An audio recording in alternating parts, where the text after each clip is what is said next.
সম্প্রীতি বজায় রেখে পশ্চিমবঙ্গের মাটিতে আমরা দেখতে পেলাম রামনবমী উৎসব পালন করা হলো এবং রামনবমী শোভাযাত্রায় এক অনন্য চিত্র ফুটে উঠল আমাদের চোখের সামনে। সেখানে মুসলিম সম্প্রদায়ের মানুষেরা শোভাযাত্রায় অংশগ্রহণকারীদের জল মিষ্টি শরবত দিচ্ছেন। একেবারে হৈ হৈ করে রামনবমীর মিছিল কিন্তু উদযাপন করা হলো। প্রশ্ন এখানেই বারংবার উঠছে যে তাহলে বিজেপিতে শুভেন্দু অধিকারী আমাদের সুকান্ত মজুমদার যাদেরকে যে সম্প্রদায়কে জেহাদি বলছে, যে সম্প্রদায়কে জঙ্গি বলছে, বা যে সম্প্রদায়ের স্কুল এবং শিক্ষা প্রতিষ্ঠানকে বলছে জঙ্গি তৈরি করার কারখানা, তারাই তো দেখা গেল একেবারে ফুল মিষ্টি শরবত দিয়ে বরণ করে নিলেন হিন্দু সম্প্রদায়ের মানুষদের। কি বলবেন? দেখুন, জঙ্গি আসলে শুভেন্দু, দিলীপ ঘোষ, সুকান্ত মজুমদার, এরাই জঙ্গি। দিন রাত খালি আগুন লাগাবো, মারবো, কাটবো, ঝুলিয়ে মারবো, লম্বা করে দেবো, এনকাউন্টার করবো, এইসব কথাবার্তাগুলো কারা বলে? মুসলমানরা বলে না, হিন্দুরাও বলে না। আর হিন্দু মুসলমান সবাই মিলে ওদেরকে যে বাতিল করে দিল, রিজেক্ট করে দিল, মানে দিলীপ ঘোষ, সুকান্ত মজুমদার এদের কানমালা করিয়ে ছেড়ে দিল যে দেখো তুমি যতই আমাদের বোকা ভাবো, আমরা বাংলার মানুষ কিন্তু বোকা না, এটা উত্তরপ্রদেশ না, ওখানকার গাছ এইখানে লাগাবে, ফল ফলবে না। সেইটা আজকে লোক দেখিয়ে দিল। মানুষ সত্যিই সচেতন এবং এই প্রচেষ্টাকে সাধুবাদ জানাই।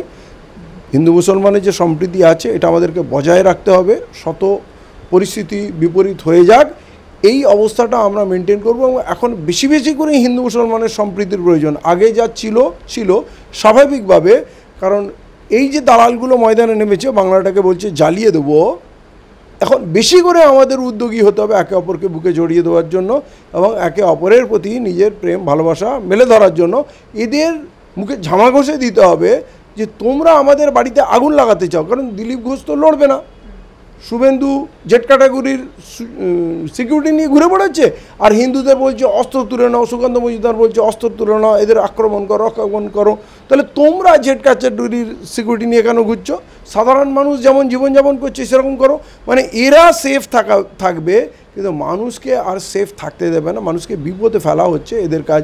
কারণ কোনো ভালো কাজ আজ পর্যন্ত বিজেপি না ভারতবর্ষে করেছে না পশ্চিমবাংলায় করেছে, আর এদের মুখে কোনো দিন ভালো কথা শুনবেনই না।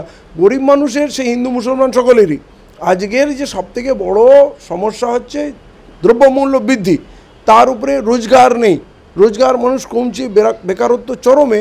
সেইখানে কি সমাধান দেবে সেই সব না বলে লেখাপড়া নিয়ে, স্বাস্থ্য, চিকিৎসা, কোনো কিছু না, খালি হিন্দু মুসলমান দিনরাত করছে। মানুষ ক্লান্ত, এদেরকে ছুঁড়ে ফেলে দেবে। এদের এই রাজনীতি এখানে চলবে না, এটা এদের বুঝে যাওয়া উচিত। অন্যদিকে রামনবমী প্রসঙ্গে কিন্তু দিলীপ বাবুর মুখ থেকে একেবারে কড়া হুঁশিয়ারি বাংলাকে, বলেছে যারা রামনবমী পালন করবেন না তারা দেশদ্রোহী, রাষ্ট্রদ্রোহী। এটা কেমন কথা হয়ে গেল না? পশ্চিমবাংলায় রামনবমী কখনোই খুব জনপ্রিয় ছিল না, এবং যারা ধার্মিক তারা টুকটাক করতো, রামনবমী পালন করতো, কিন্তু এই মিছিল আমরা জন্মে দেখিনি, এই অস্ত্রের ঝনকানি দেখিনি।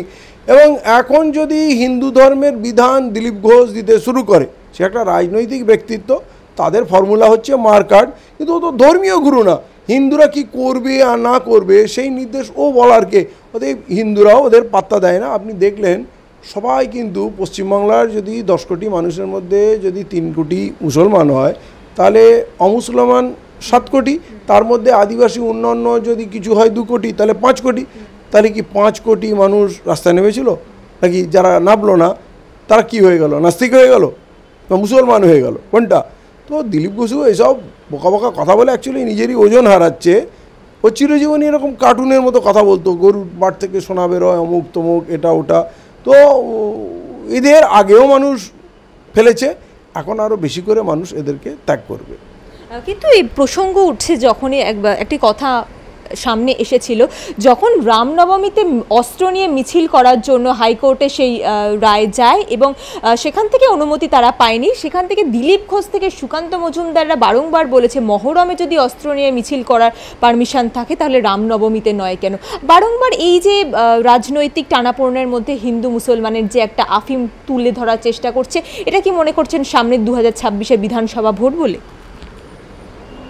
দেখুন, ওরা সবসময় আইন বিরোধী কাজ করে, ওরা কখনো আইন মানে না। ওরা বলছে আমরা মেজরিটি, আমরা যা ইচ্ছা করব। ওরা সংবিধানও মানে না। আপনারা জানেন ওরা ওদের নতুন সংবিধান লাগু করতে চায়, হিন্দু রাষ্ট্র করতে চায় এখন থেকে। এবারে আমাদের যদি দেশে বা এই পশ্চিমবাংলায় বলুন, এটা তো বাংলার ব্যাপার, যদি সেরকম শাসক থাকতো, বামফ্রন্টের সময় কিন্তু এই জিনিস আমরা দেখিনি। আইন ছিল, আদালত ছিল, বিচার ছিল, কিন্তু এখন পশ্চিমবঙ্গে আইন, আদালত, বিচার কিছু নেই। শ্রীমতী মমতা বন্দ্যোপাধ্যায় এই হিন্দুত্ববাদীর সঙ্গে সমঝোতা করে চলছেন এবং দিনের দিন পশ্চিমবাংলার পরিবেশ উনি নষ্ট করার চেষ্টা করছেন। আজ বাংলায় যেটুকু শান্তি আছে সেটা বাংলার হিন্দু মুসলমান মিলেমিশে বজায় রেখেছে বলে উনি কিন্তু এই হিন্দুত্ববাদী শক্তিকে ছুট দিতে কোনো রকম কসুর করেননি।